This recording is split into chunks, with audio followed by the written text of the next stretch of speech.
So joining us now for more insight into Governor DeSantis is Steve Cortes, advisor with the pro-DeSantis Never Back Down PAC. He's also a former Trump campaign advisor, so certainly well-versed. Steve, thank you so much for being with us. First, let's talk about DeSantis's pros. He does appear to be Trump's biggest competition right now. What does DeSantis have working in his favor?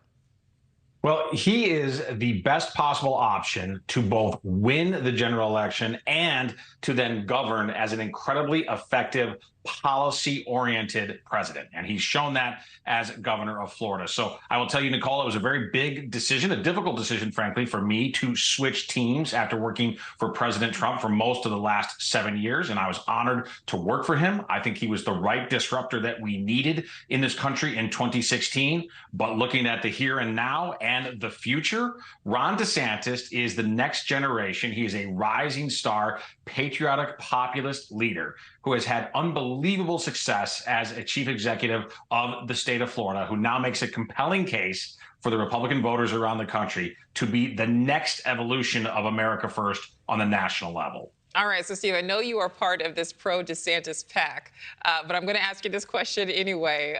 Let's look, we were talking about the pros there of your candidate. Let's look at some of the cons, though, because he has signed into law what many people consider some controversial legislation there.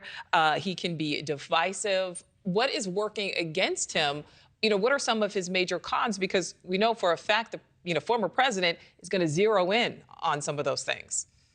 Sure. Well, Nichole, I would say this. It's not divisive according to the people of Florida. And by the way, when he won in 2018, when he narrowly won the governorship of Florida, Florida was still considered sort of the quintessential swing state. Now it's no longer that. It has, in fact, gotten ruby red Republican primarily because of the leadership of Ron DeSantis. So the voters of Florida don't see him at all as a divisive figure. He just won in a runaway landslide by 20%. I don't think voters nationwide, particularly Republican voters, will see him as divisive. But I will admit this.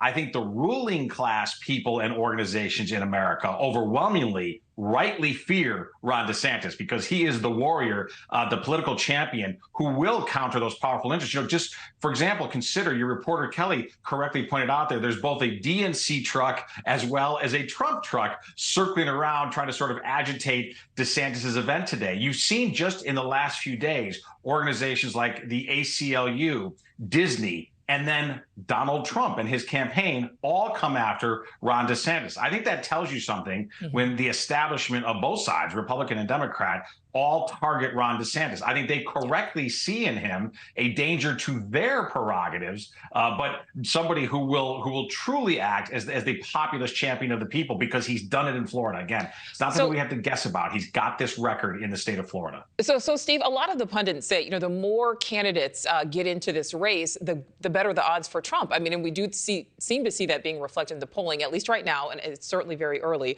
But Trump, is coming out on top. You opted to turn away from Trump. You're now on Team DeSantis. What is going to make other Republicans do the same? Yes. Listen, first I would point out, I'll be the first to concede right now, Donald Trump is absolutely the leader in this race, and we are the underdog, the challenger, certainly the foremost challenger, but right now in second place. I would point out a couple of things. Number one, most of the country doesn't really know who Ron DeSantis is yet. Floridians certainly do, and they overwhelmingly affirm him and rehired him for a second term. But most of the country might know his name, a thing or two about him. So I think and that process really starts in earnest today, once we present to the American people the incredible and inspiring biography of Ron DeSantis, plus the legacy of leadership, starting in the U.S. military, then to the Congress, and now as the best governor in America. Once we present that record and his forward-looking agenda to the people, I think those polls are going to tighten very dramatically. I think also, as we focus on electability, Republicans, I think, need to look inward and realize that we have lost very winnable elections in 2018, 2020, and 2022. Not because our conservative philosophy is wrong, but because we've had the wrong tactics and the wrong leadership. So the outlier, the winner who stands out amidst that unfortunate trend of losing is the state of Florida generally, but Ron DeSantis specifically. I think once we make that case to people, they are going to come really rallying to the DeSantis cause. All right, Steve, I don't have a lot of time, but I do want to ask you this last question. What is the strategy behind making this big announcement via Twitter? Because, it's not even the most popular social media platform among the American public.